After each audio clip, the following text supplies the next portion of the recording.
Magandang araw. Lagyan na nga pala namin ng ilaw sa may kusina namin.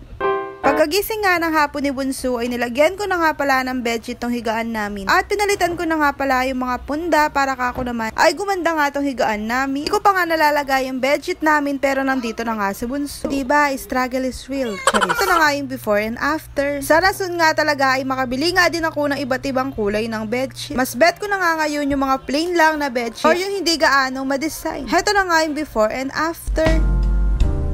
Dumating na nga pala si Baldo ng mga oras na ganyan, kaya naman nilinis ko na nga din dito sa kusina namin at tinanggal ko na nga muna yung mga nakalagay sa may upuan namin. Hindi ko na nga tinawag si Tyler para iligpit nga yung mga laruan niya. Pinasok ko na nga pala itong una na ginagamit ko sa may paanan ko. At tinanggal ko na nga pala yung bag ni Baldo at nilagay ko na nga pala sa ilalim ng lamesa. Ito na nga pala yung before and after. Tinanggal ko na nga pala yung mga nakalagay sa may lamesa at tinayos ko na nga pala itong halaman na nakalagay nga sa itaas ng table.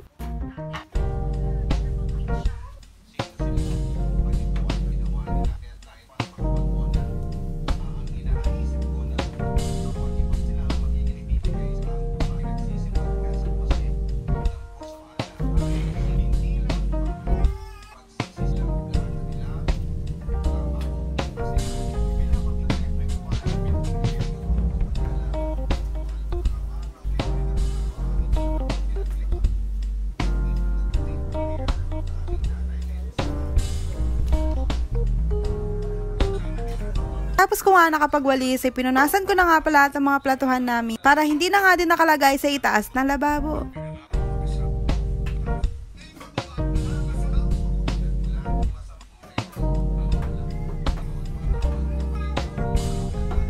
Nilinis ko na nga pala itong lutuan namin dahil nagluto nga ako kaninang tanghalian.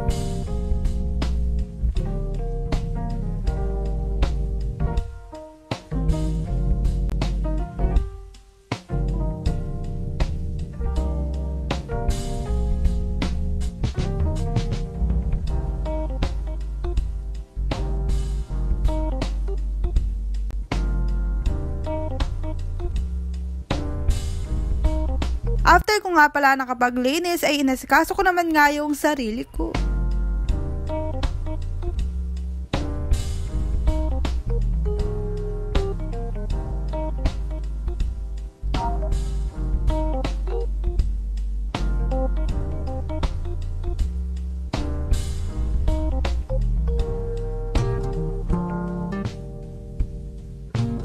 Tinaday ko na nga pala yung ilaw dito sa kusina at binaba ko na nga pala itong bintana namin. Pasok ko nga sa kwarto namin itong ang batang 2 ay gising na gising no. Diba? Walang pahinga, charis.